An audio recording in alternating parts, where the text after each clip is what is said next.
A manifesto for hope, establishing a new social contract. Establishing a new social contract with my guest and expert witness, Danny Kruger MBE, Member of Parliament for Devizes. In 2006, Danny and his wife Emma founded and led Only Connect, a project working in prisons to stop criminals reoffending, which he now chairs.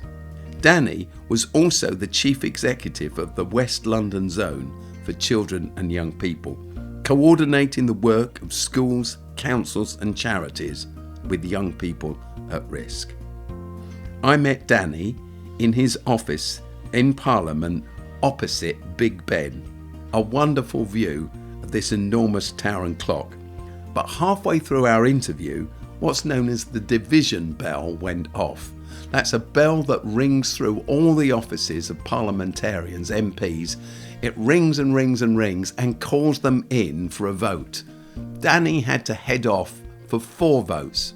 Whilst he was away, towards the end, some other people arrived who'd booked the room. We'd now lost our time. And so we had to head off to the other end of the building, a long way from St. Stephen's Tower and the bell, Big Ben. So, I invite you to spot the join when the acoustics change for the second half of this interview. I wrote a manifesto for hope, Danny, because I knew that we needed a new social covenant. And then I discovered what you'd been writing about as I researched my book and I read your work, the work that you'd done for Boris Johnson when he was Prime Minister. And I so resonated with the things that you'd said, I knew that they made sense.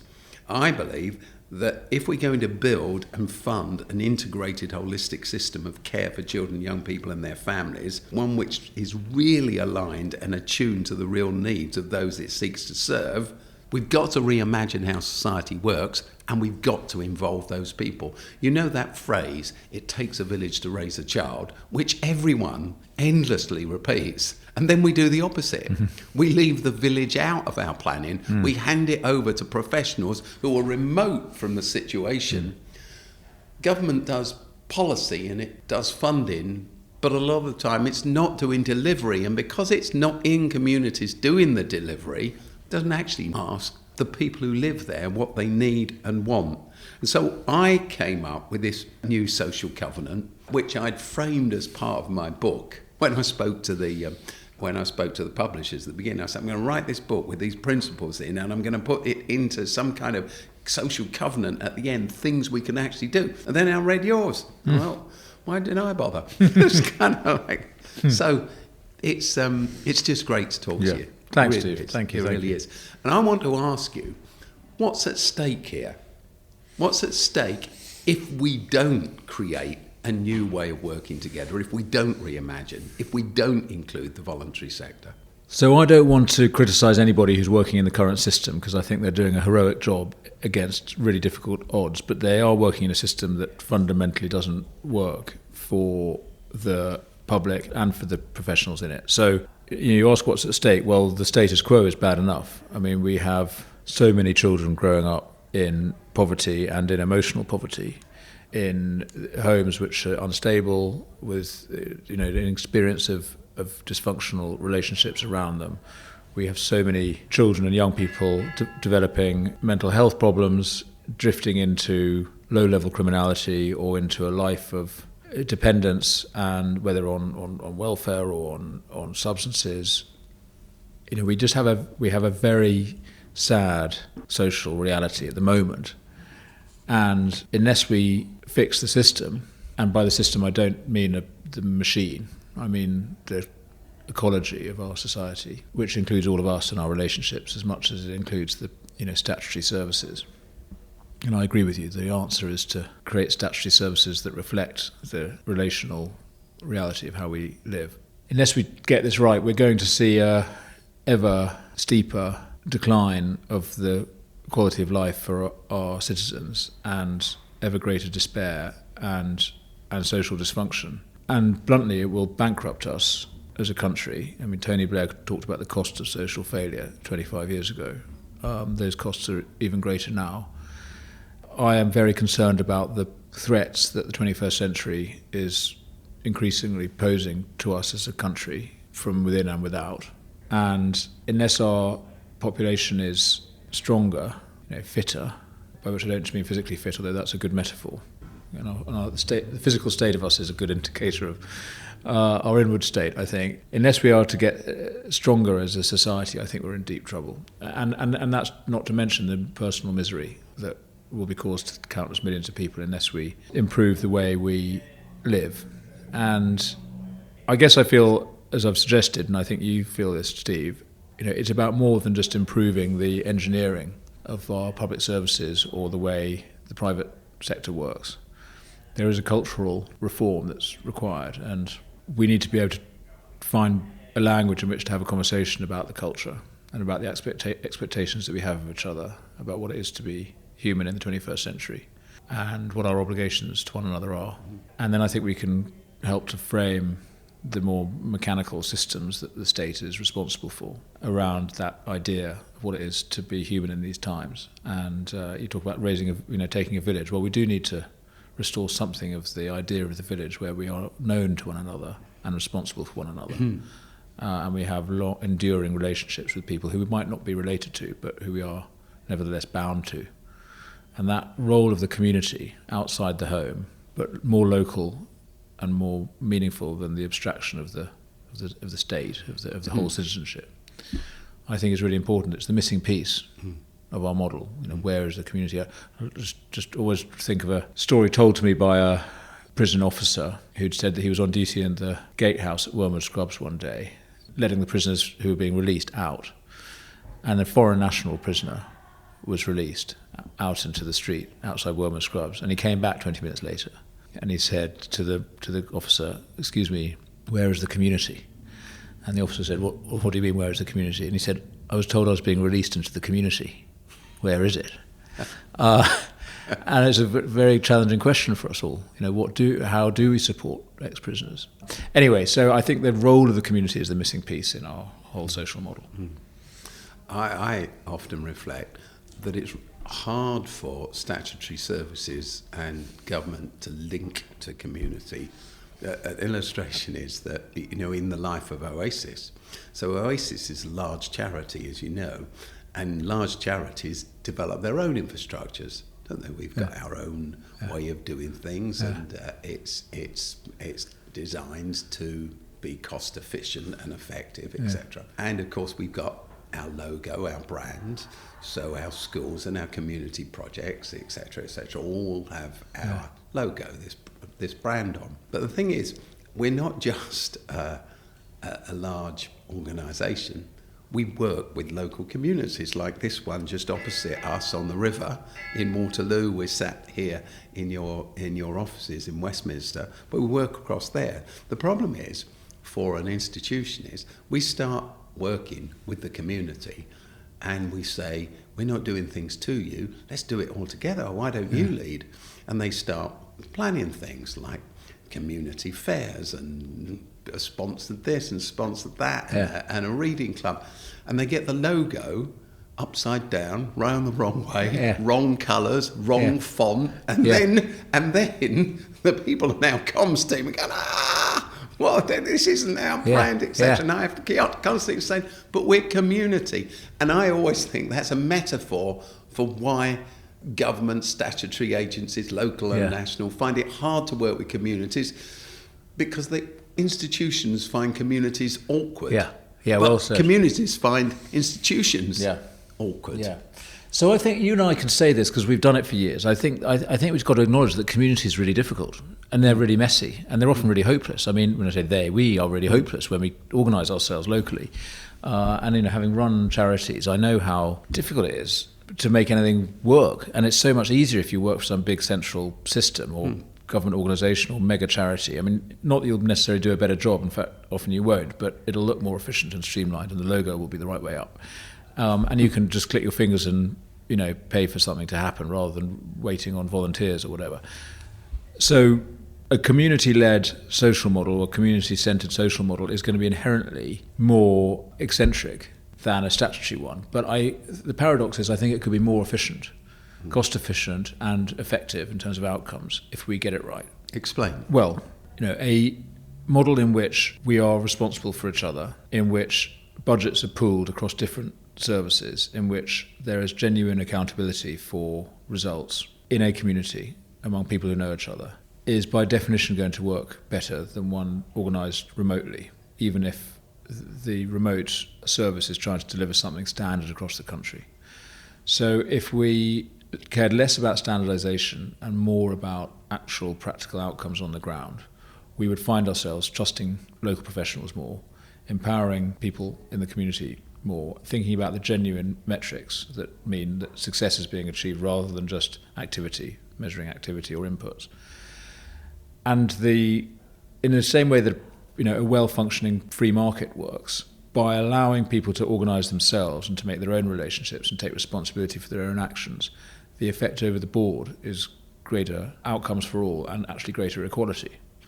And the great failure of communism was an attempt to achieve equality and it actually achieved greater inequality, whereas a properly functioning market system, and I don't think we have that, but the principles of the free market I do think apply in our space here, which is to say that if you trust people and hold them to account for all their activity, in the organic way of things, we will achieve greater equality.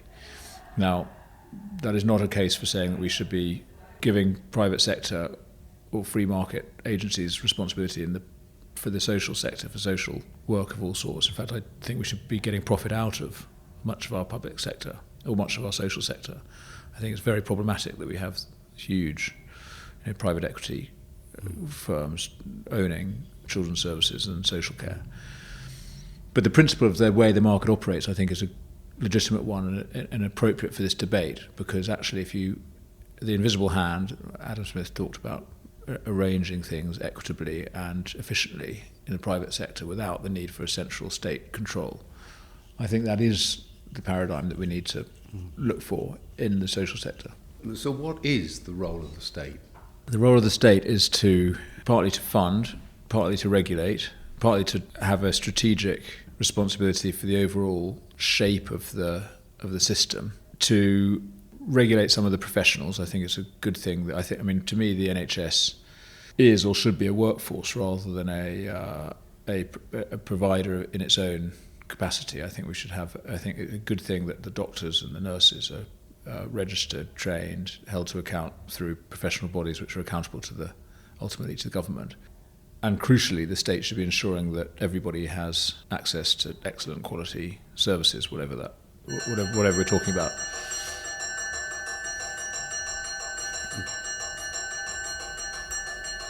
I hope there's only one vote. In fact, I've got to go and vote in that, annoyingly, but I should be pretty quick. If that's okay. Sorry, I thought we were free from votes. Yeah, no, there is a vote now. Bugger. So, Danny, what is your vision for the role of civil society, the voluntary sector? Well, listen, there isn't a single vision, and nor should there be. But we can, I think, assert this single principle, which is that we need a much greater role for civil society organisations, for the voluntary sector, for people just organising themselves and taking responsibility in their communities. I think we also need a greater role for larger voluntary institutions, charities, many of which rightly operate as semi-commercial operations with contracts and proper budgets to manage, but nevertheless are accountable to trustees who exercise their duties on behalf of their beneficiaries rather than for distant shareholders.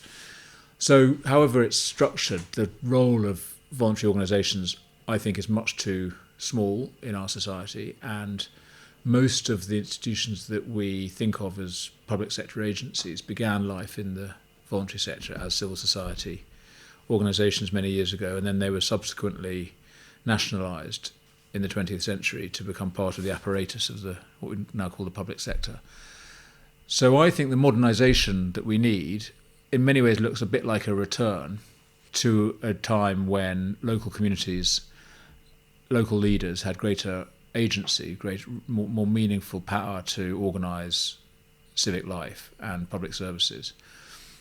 So it's undoing some of that nationalisation that happened in the 20th century. But what I think it is genuinely a modernisation, because it reflects what I think are the huge opportunities of technology and of the way we live in a more egalitarian way. So the old model was very hierarchical and quite unjust in many ways, and very patchy, of course. Depended totally on the quality of your, the local grandees, or whether the trade union locally was well organised, and you kind of got what you're given. I think we could have a more equal, fairer, and more efficient system that doesn't rely on big state bureaucracy. So it depends on what the services we're talking about are. I think in education we've seen some really important developments with academies and free schools, showing how charities can take responsibility for delivery of a key public service. I'd like to see more of that in health. There was experiments under the coalition government around health mutuals, mutual models for delivery of healthcare. I'd like to see that rolled out. We already have in the social care sector, which is a sort of hybrid public-private arrangement, a lot of small locally based charities and businesses delivering social care with state finance. There's so much wrong with our social care system, but I actually think the overall structure of the sector is probably the right one. It just needs better funding and better regulation. And I think personally a greater insistence on non-profit providers. So why doesn't that happen? Because the criticism you make of the big state is obvious, but some people would say, well, what we've got is an untamed market now. So in terms of social care, as you'll know, I'm sure, probably better than I do, children's homes are built by hedge funds, etc., etc. The cost of keeping a child in care is astronomical to a local authority, isn't it? Yeah. Some £400,000 a year per child in some cases. And that's because of lack of investment in the voluntary sector, perhaps, but because an untamed market has cornered the market. Yeah. So for me, the great shame of what we call austerity, the fiscal retrenchment that had to happen in 2010 to get the public finances back into balance, the shame of it was that cuts were imposed on local government-funded services, which did a lot of the preventative work that reduced costs down the line and that greatly enhance the well-being of communities. So youth services for older people. And the statutory obligation on local government to support children in care and to fund social care has been very, very difficult for them to deliver. Meanwhile, we have, as you say, a not unregulated, but a market that is allowed to be dominated by private equity firms, often based overseas, that see children's homes or care homes simply as cost centres that can be run as efficiently as possible without real consideration of the quality of the relationships that actually make for the care of the people in the care of the people in them. So I think we do have a fairly broken system there, but the overall shape of it, I think, is right, whereby you have a diversity of providers. The state provides funding for those who can't pay themselves, and there's a shared responsibility with families themselves. What we need is a system that has more money in it. The money is better directed upstream of the acute moment when people need very expensive care, whether those kids in a children's home or an older person going into a residential setting. We should be supporting families earlier on in the story so that kids don't end up having to be taken into care, or in many cases older people don't have to go into a residential home, because the fact is the state spends so much more money on residential care than it would if the old person was being cared for in their own home or in their children's house. So I think at both ends, with children and with older people, we could do so much more to support the natural institutions of society, of which the family is the first and most important, but also the independent providers, charities, churches, local groups that can support families to look after their kids and their old folk. We just need a stronger foundation for our society. And so that's why I always think the answer to these challenges is not just, what more can the state do? How much more money can we spend? How can we better empower or incentivise or license state organisations to do more? we should be thinking, how do we prevent demand on the state in the first place by strengthening the natural institutions that most people would like. Go upstream, if you like, put in place policies that in the end will pay for themselves. Yes, that's right. I mean, if only we were thinking about this from a financial point of view, and we shouldn't only think of it like that at all, but it's quite a good proxy for whether things are working or not. And the demand that is now on state services at all stages of the life cycle, from children's services and the need for so many families to apply for a EHCP, a plan from local government that entitles them to more funding for children with special needs, to adults with learning difficulties, up to old people who need social care. The quantity of demand is growing all the time, and we can chase that demand with ever greater supply, which means taxing and borrowing ever more money. Or we can think, how do we reduce that demand in a way that is genuinely compassionate and what most people would want, which is people at all stages of the life cycle being really well supported in what would really in most cases be quite an informal and relational and social way, rather than waiting until everything goes wrong and the state needs to step in. Last night, by chance, I went to Greenwich University. I was invited to a lecture in their social sciences department, really about a partnership that we might form around youth justice. One of the professors gave a presentation and this extraordinary graph on it about the growing gap between the rich and the poor. And he made the point that this is accelerated.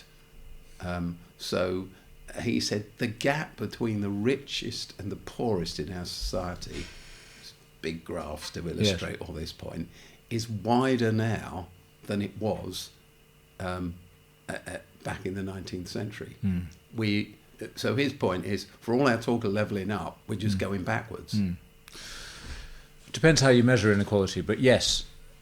And I think the levelling up agenda is really interesting because it's focused on geographic inequality, which is really chronically bad in the UK. We're the most spatially unequal country in the developed world. The difference between the richest and the poorest areas in the UK is the widest of anywhere. And even in local communities, so looking across the river again, into one of the communities we work in, Waterloo, according to the NHS, we work in the emergency department of the hospital, St Thomas's, have done for the last 15 years or so. According to the NHS, the gap between the richest and the poorest in that community, in terms of their lifespan, is 17.4 years. Wow. Which is extraordinary. Yes, indeed. Yeah. Well, they say don't you lose a year of your life expectancy every stop on the district line out from the centre or something. So there is huge inequalities within London and within the big cities, but on a regional basis as well, it's very acute. And if you look at, you mentioned the Victorian times. I mean, they were worried in those days about the same areas we're worried about now, as Britain exported its manufacturing capabilities to the world through the empire. It led the world in industrialisation, but then other countries started picking up, and the cities and towns which had prospered under industrialisation began to decline. You got what they called distressed areas. These areas that where you had mass unemployment and kind of social decay, and those are the same places that we're worried about now. You can look at a map from the 1920s. What were the distressed areas? They're the same places that we are trying to level up, as we call it now. So these are entrenched long-term problems, and I do think they reflect an economic model which is unfit for the times we're in. And although I think the Thatcher revolution was very, very positive in terms of unleashing enterprise and growing the economy overall and giving millions of people the opportunity to own their own home, start a business, and to grow the wealth of their families, it also left behind these areas which were deindustrialised. And we failed as a country, and every government, all parties are complicit in this since the 90s, have failed to deindustrialise successfully or to support those deindustrialised areas. I think the levelling up focus is so positive and such a good thing that we're doing it. In a sense, it is what people were calling for when they voted for Brexit.